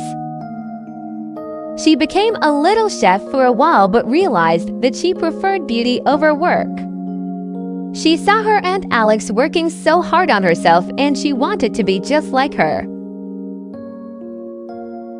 She cried often because she felt like her daddy didn't love her or want to be around her. She would act out often because she had so many big emotions but didn't know how to express them, so she made messes. It made her feel good to destroy the carpet or act out in any way she could, and she just wanted her daddy to notice her. Timothy couldn't be bothered to see the havoc he was reaping with Lola. Alex got an agent. Rhiannon tried to keep her niece in good spirits despite the tomfoolery happening with her father. She wanted to be Lola's saving grace and be her source of comfort since she wasn't going anywhere ever. Alex saw the turmoil little Lola was experiencing because of her dad, so she refused to discipline her because she was going through enough. Timothy didn't know what he was doing anymore and was blackout drunk 70% of the time. Lola was acclimating better to a life where her dad didn't care about her. Her little mind found peace with it despite missing him. Sir, she was your gay roommate and now she's dating your daughter's aunt. Rhiannon was having a rough time accepting physical touch from Alex since the death of her sister. She was afraid to fully let Alex into her heart because everybody she got close to would end up passing away, and she couldn't bear Alex passing away. Lola became very good at playing by herself when her aunts were busy and her daddy was ignoring her. It wasn't ideal, but she managed the best she could. Instead of interacting with Lola, Timothy drowned his sorrows in alcohol and felt sorry for himself. He completely ignores Lola now. Timothy was getting worse by the day and would often pass out in various places around the house. Alex got back from an audition to find Timothy passed out in the kitchen. She told him to wake up and return to his room because she didn't want Lola to witness such things at her age. He couldn't make it a step before passing out again. This time Lola was there and witnessed the bad shape her daddy was in. It deeply upset her to see him in such a bad way and she cried her little eyes out at the sight. Alex tried to comfort the inconsolable Todd and it broke her heart that Lola had to witness her dad falling apart. Instead of going to his room, he passed out in the living room. Alex and Lola became inseparable after that incident. Lola liked to draw pretty things like her aunts while Alex would run endlessly on the treadmill. Timothy was always around, but not really there. The ladies decided to have a fun day out by the pool. Alex sunbathed while Rhiannon tended to Lola in the kiddie pool. They all needed some fun because of the draining presence that Timothy had become in their home. Alex watched her two loves play together in the kiddie pool but didn't want to get wet, so she focused on her tan. It brought Rhiannon great joy to watch Lola laughing and smiling out in the sun. She was such a precious child and didn't deserve what life had handed her. Alex threw a water balloon at Rhiannon and that started a playful water fight. They felt young again and giggled freely while trying to dodge the water balloons, and it was something they all needed. Rhiannon was a bit of a sore loser because of the water balloon to her face. Alex suggested that they finally be intimate in this house, and Rhiannon felt ready to let Alex in her heart again. It had been so long since the couple was close in that way, and it was overdue. Rhiannon began to heal from the loss and opened her heart to happiness and love again. Timothy continued to get worse and started soiling himself because he was too drunk to make it to the restroom, and Lola witnesses some of it. To make herself feel better, she rocked on her horsey. Rhiannon decided to make dinner one night for she and Alex so they could discuss Timothy's change of behavior. Alex sat and talked with Rhiannon while she cooked dinner. Their relationship had blossomed so much in the past several weeks. They collaborate together to come up with a plan for what to do about Timothy. Neither women trusted him alone with Lola anymore, so anytime they left the house, they would hire a babysitter. They both hoped that this was just a phase and he would get a better hold on his grief for the sake of his daughter. But both were scared that something more sinister was happening. Alex cleaned up more messes that Lola had made to cope. Rhiannon was in charge of bedtime for Lola and liked to read her stories she and Maya grew up on. Since Lola didn't have her mother, Rhiannon hoped that giving her small pieces of her mom like these stories would help her to feel closer to her. Lola clung onto every word her aunt read and loved the stories she was told. After Rhiannon read the extra stories, Lola finally got tired enough to slide into bed. Timothy would creep into Lola's room after she was fast asleep most nights and whispered apologies to his daughter, knowing he has already given her deep father wounds. Rhiannon snuck into Timothy's room after he passed out on the couch. She had a suspicion that Timothy was on something stronger than alcohol and she was determined to find out. She found Coca-Cola in plain view on his computer desk where Lola could easily pick it up, and she was irate. She would not let this stand. Alex distracted Lola from the roller coaster of emotions that Rhiannon was going through and gave her a bubble bath. She vowed to protect this little girl from everything harmful because she loved her like her own daughter.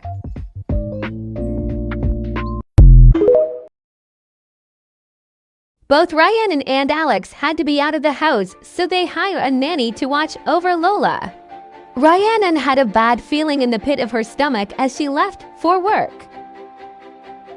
Alex had an audition she couldn't miss. Timothy found the nanny to be very attractive, so he takes her away from her nanny duties and leaves Lola alone in her room.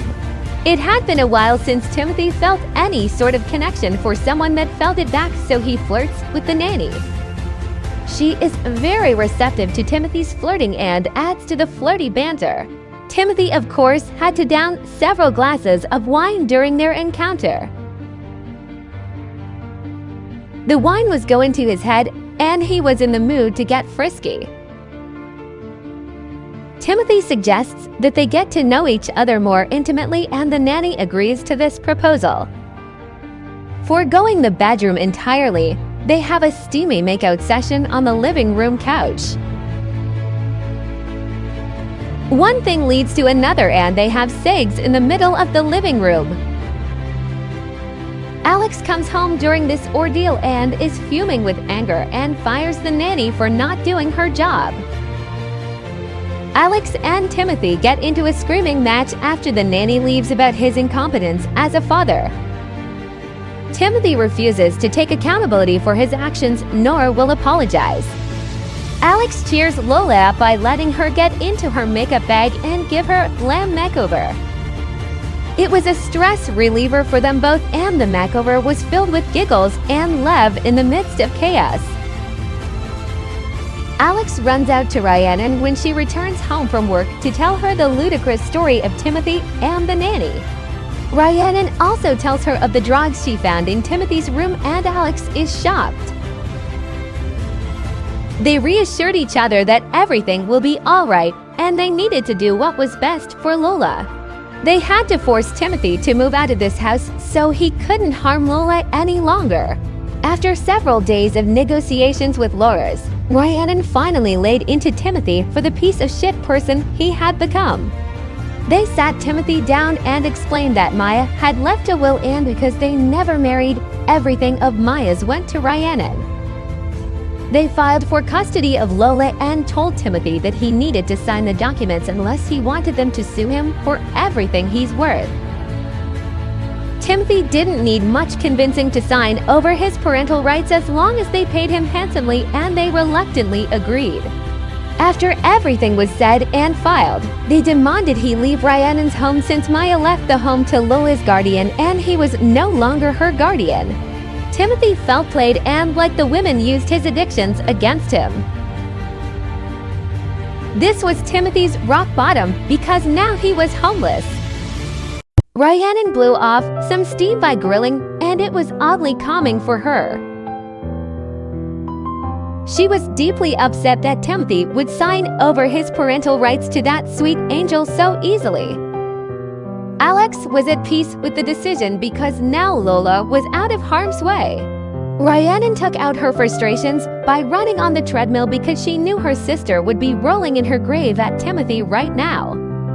Rhiannon makes the difficult decision to be transparent with her niece in language she could understand at this age. She explains that her daddy is no longer living with them, and she and Aunt Alex would be taking care of her from now on instead of daddy. Lola was confused but happy she had her aunts. Lola hugged her auntie and preferred to be with her rather than her daddy anyway. Her aunts made her feel loved. Rhiannon changed Lola's diaper, which was normally a painstakingly awful process, but Lola let her and giggled in excitement. The house finally felt like a home without Timothy's broken presence, and the three girls were now a family full of love and laughter. This was how things were meant to be. The adoption was finalized. Alex booked a role on an already popular television show. She practiced every free moment of the day, knowing that this role could catapult her into stardom. This was a role of a lifetime with many very famous people acting alongside her.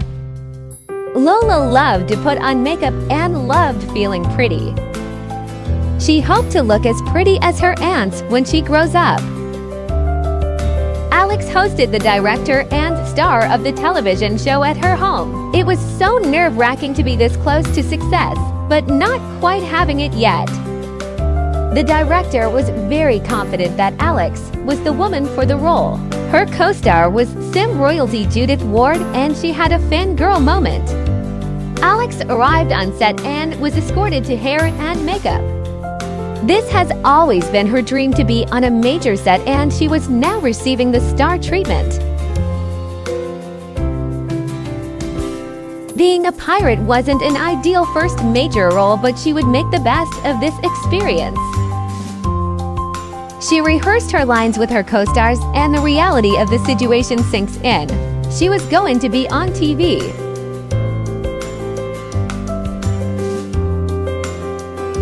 She got along with the cast and crew very well and made sure to be very humble and appreciative of the experience. She praised the director on the quality of the script and thanks her for allowing her to be a part of her artistic vision. Alex's first scene was an epic sword battle, and she was not prepared to do her own stunts. She had focused on her lines instead of the stunt training. The sword fight was a disaster, and she dropped her sword and it pierced her boot.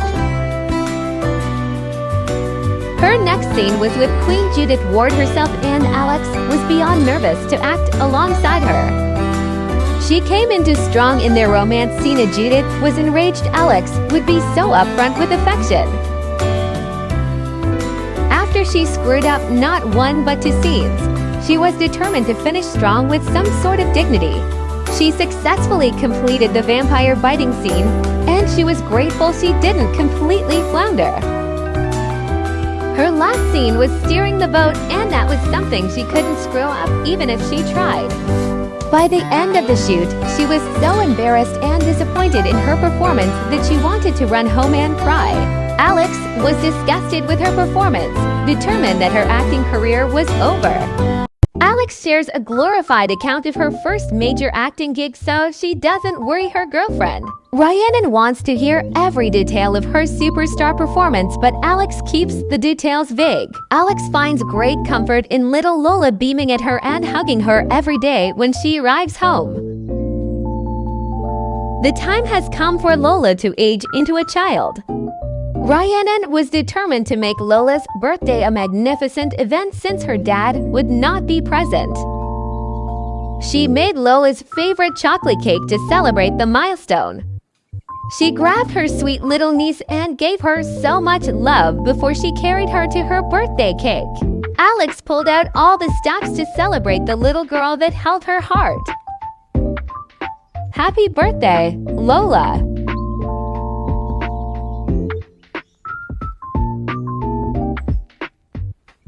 Lola is stoic, an egghead, and a Leo, oh boy lol. She wants to be a musical prodigy. Lola child fit check.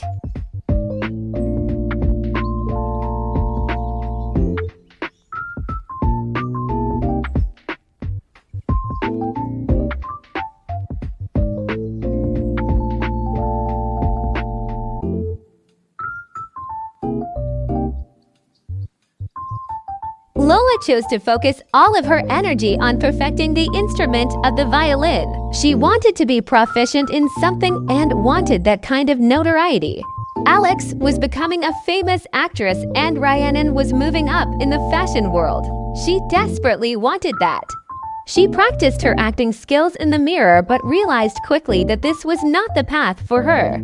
And Alex became her role model and someone she wanted to be exactly like. She was so fascinated with the industry and being put on a pedestal for her looks. Even though she was young, she already took great pride in her looks, whether it was sneaking makeup from her aunts or keeping up on the latest fashion trends. Alex encouraged this behavior and thought that it was teaching Lola proper Hollywood etiquette at a young age. Lola clung on to every word that her Aunt Alex told her of her world, and she wanted this to be her world too when she grew up. Every night, Lola dreamed of growing up to be a beautiful woman and live the high life that her Aunt Alex did. Rhiannon had a special plan for she and Alex's anniversary, so she asks her girlfriend to dinner. Alex, of course, accepts the dinner invitation happily. Before the dinner, Alex practices her lines for a new role she is going to star in soon. Lola practices her instrument but feels as though she will never get any better at it. To help her master her instrument, Lola joins the music class at her school.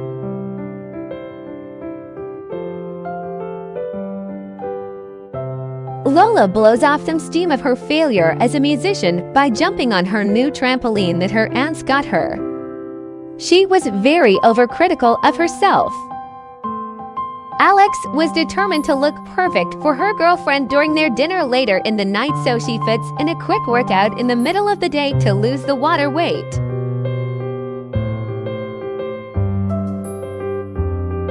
Lola comments on Alex's physique and it gives her the confidence to cut her workout short. Rhiannon and Alex arrive at the fancy restaurant for their anniversary dinner and they are given a special table for Alex's celebrity status. They are seated at their special table and Rhiannon intently stares at her menu. Alex is very flirty with her and Rhiannon is very receptive, although very nervous for whatever reason. Rhiannon just loves her girlfriend so much. Rhiannon has a plan for this dinner that her girlfriend is not aware of yet. Rhiannon asks her girlfriend to stand up from the table so that she could ask her a very important question. She asks Alex to marry her and to be her wife for all eternity, and Alex accepts the proposal.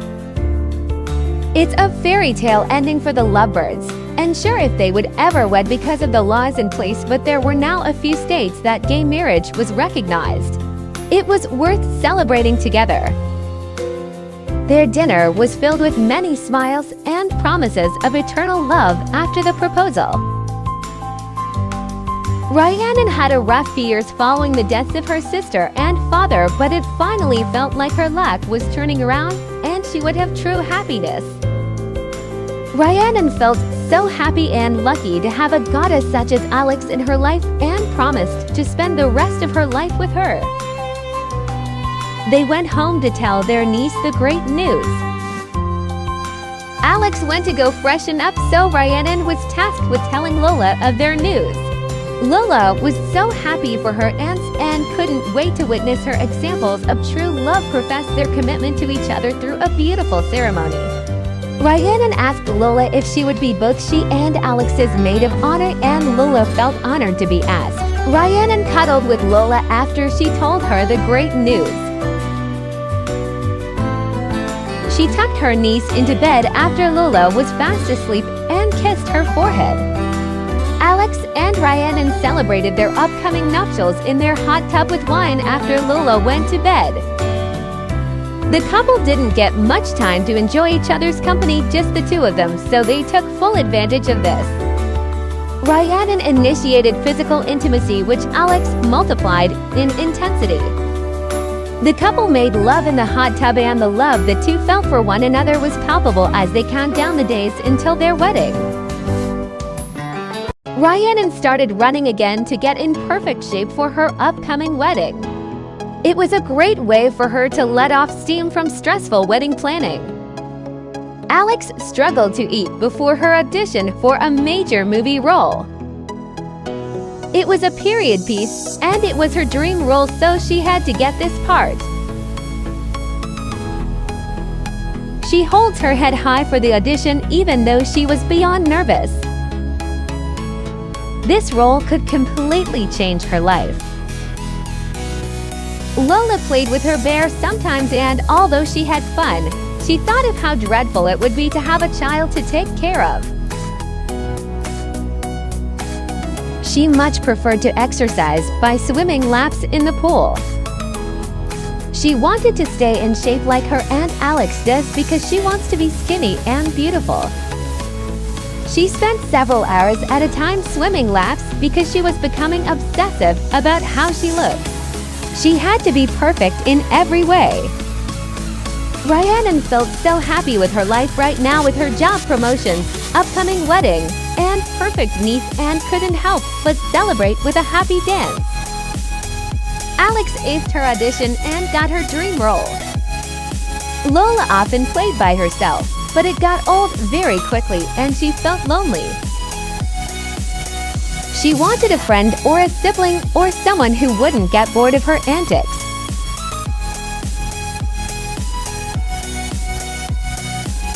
The time came for Alex to get fitted for her costume, and she was beyond excited.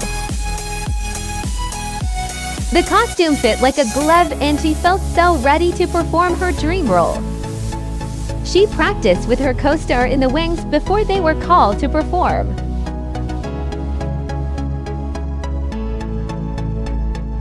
The time came to start her scenes, and she was determined to perform risky actions, but to not screw up this time. Her romance scene with her co-star went perfect, and applause was heard around the set, which stroked her ego and reinforced that she was meant to be an actress. Next was her monologue scene, and she had been practicing this scene in the mirror for weeks. She was so caught up in her own words and the emotions she conveyed that she began to tear up, and by the end of it, there was not a dry eye in the house. By this point, Alex was riding a high since she was doing so well thus far. Her last scene is a blow-up between she and another co-star, and she finishes strong. She has never felt so exhilarated and was so proud of her performance and hoped the audience would be too. Alex's celebrity status is gaining traction with her latest role. Lola hated doing homework and felt that she wouldn't need a formal education if she focused on her looks.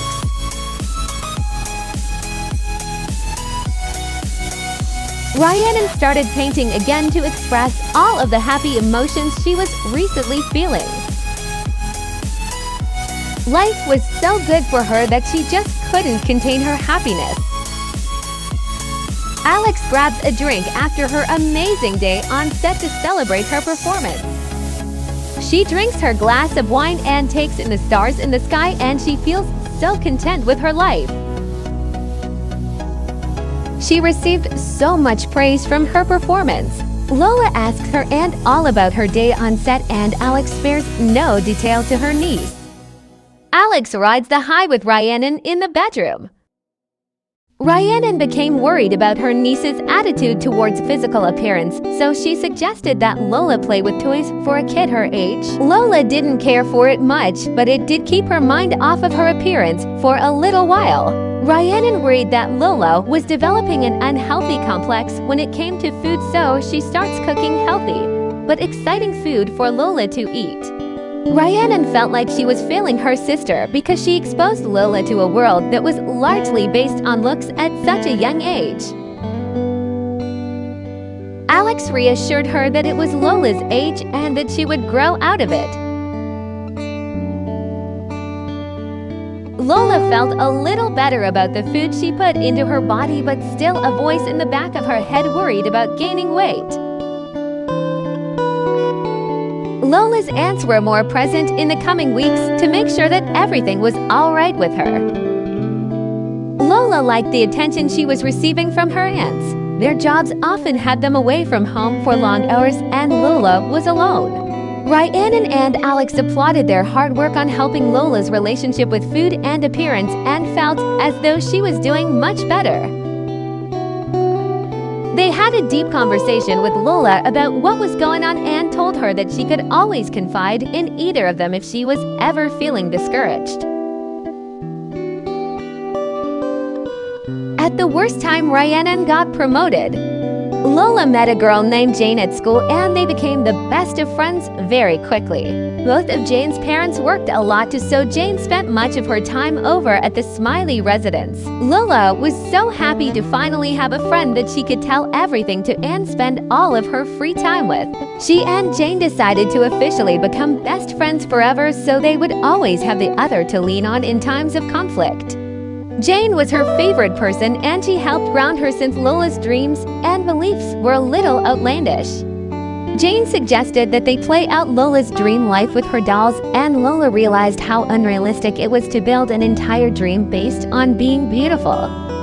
Alex's next role was a dancer, so she practiced her moves.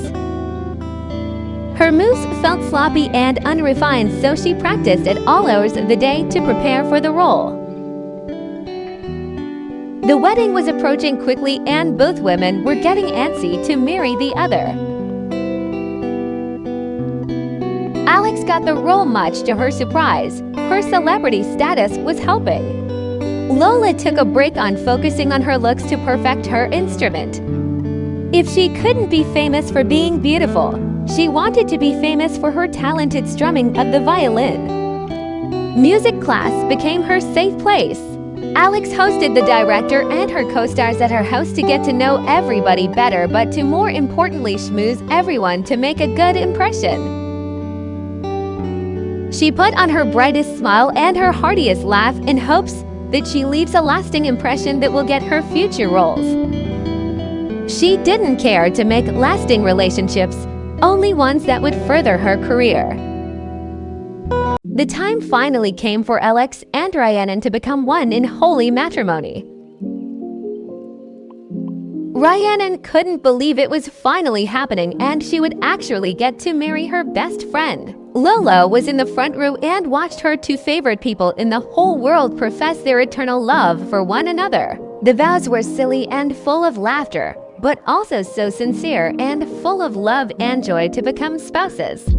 When Rhiannon places the ring on Alex's finger, she feels a feeling of happiness she had never felt before.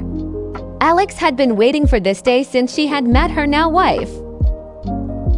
Now introducing Mrs. and Mrs. Alex and Rhiannon Bass. Lola hugged her aunts after the ceremony and felt so happy and full of love for the two most special people in her life. Alex and Rhiannon opted out of a honeymoon so they wouldn't leave Lola for a long time, so they celebrated at home. Alex felt so blessed to now be married to the most gorgeous woman in the entire world. She shared more vows with her wife alone because she didn't want paparazzi to publish the deep depths of her heart. Alex had a side of her that she would never share with the public, and that was her undying love for her wife. Rhiannon suggests that they consummate their marriage, and Alex loves the idea. They went out to the hammock because they didn't want to wake up Lola. The quiet night around them echoed in their ears as they made love for the first time as a married couple. Both women had never felt more happy in their lives to have married their soulmate. Weeks later, Rhiannon suggests that they go to a sperm bank to start a family. Alex agrees that they should have children of their own. They discuss the topic for hours and they come to the conclusion that Rhiannon would carry their children. This was not a decision that Rhiannon agreed with, but Alex countered that her career would come to a halt if she were with child. Alex was the main breadwinner and held this over Rhiannon's head, but selfishly she didn't want her body to be ruined. Rhiannon agreed because she wanted a baby. Rhiannon went to the clinic to try and start a family. Fingers crossed. After weeks of waiting and feeling different, Rhiannon takes a pregnancy test to see if they are having a little miracle baby. The wait seemed to last an eternity and she just wanted to know one way or another. She was in shock as soon as she saw those two pink lines and couldn't wait to hold that sweet little child in her arms. Rhiannon danced in happiness at the exciting bundle of joy that was coming into their lives in 9 short months.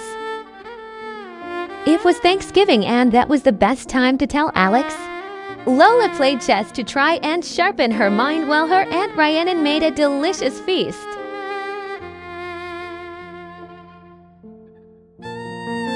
Rhiannon slaved away in the kitchen so that she would have a grand meal to present to her family along with her happy news of being with child.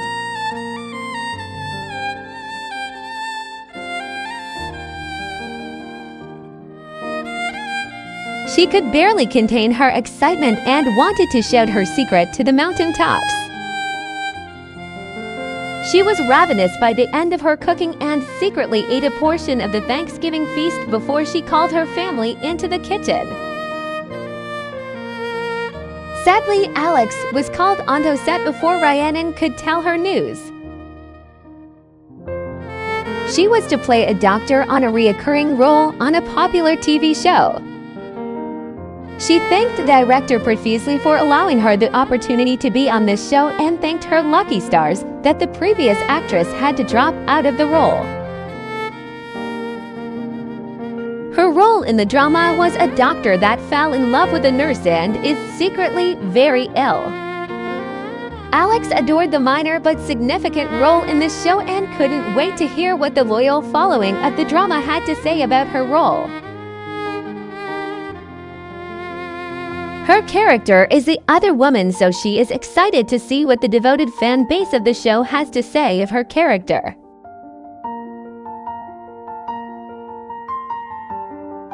She can't help but think of her family back at home as she acts her little heart out.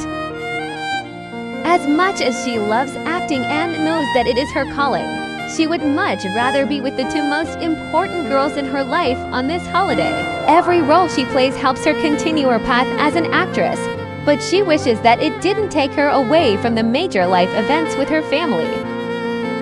She played her part perfectly but counted down every second until she was able to shed the makeup and costume and return to her family to celebrate Thanksgiving. Her death scene was her favorite because it meant that she would not be returning back to set. She wished her passion didn't feel like such a job. It did wonders for her career though. After hours of waiting for her wife to return, she had forgotten telling her over dinner altogether. As soon as she got home, Rhiannon told her wife of the wonderful news of the baby growing inside of her. Alex was overjoyed to hear the news of their family growing. Alex loved her wife so much and was so grateful that she was sacrificing her body to bring life into the world. Rhiannon finally told her beloved niece of her news, and Lola was so excited to have a new sibling, cousin. Rhiannon explained in depth that they were not having another baby to replace her and that she was their first baby always. Lola understood that she was getting older and would leave home sooner rather than later, and her aunts wanted babies to fill their house after she was gone. She felt replaced a little but was mostly excited to meet him or her. Rhiannon insisted that they have nightly dinners to bond with Lola before the new baby arrives. Lola was getting older now and didn't feel like spending much time with her aunts anymore, so the dinner was a bore. Alex often left the dinners early so that she could rehearse her lines for upcoming roles, so Rhiannon was always stuck cleaning up the kitchen. Rhiannon got her doctor's approval to leisurely run on the treadmill to keep an active lifestyle while pregnant.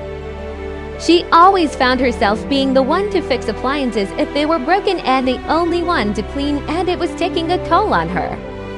Still, she loved her wife more than anything, so she chose not to bring up these minor arguments, and they were a happier couple for it. Rhiannon began feeling ill. Unfortunately, Rhiannon developed preeclampsia just as her sister did. Rhiannon was petrified that she would have the same fate as her sister. She made sure to follow her doctor's instructions rigidly in hopes that it would lessen the impact preeclampsia will have on her body. She chooses only to eat freshly made meals to reduce any foodborne illness and never deviated on the food she ate. It was exhausting to keep up with, but she wanted to give she and her baby the best chance. Exercise was important to incorporate in her daily routine, and she made sure never to miss any days. She was absolutely exhausted by the end of every day and wished her pregnancy was over already so she wouldn't be in a constant state of anxiety. Rhiannon baked a birthday cake because both Alex and Lola were aging up today. She was happy to have a distraction from her pregnancy, at least for the day. Happy birthday, Alex, and welcome into adulthood. Rhiannon placed the candles for Lola when she gets home from music class. Lola is moving up the ladder in music class. Rhiannon felt so blessed that she played a part in raising Lola to a teenager. Happy birthday, Lola, and look at those lovebirds. Lola is arrogant, great. She wants to be famous.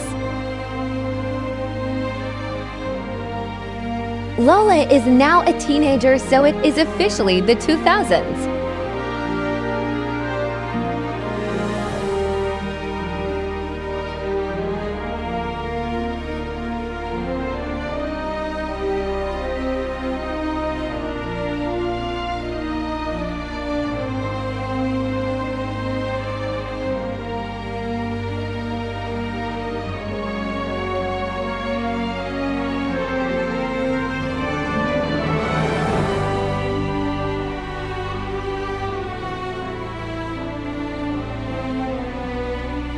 Lola wrote in her diary of her distaste for the curves that have appeared on her body since puberty, and they make her feel fat.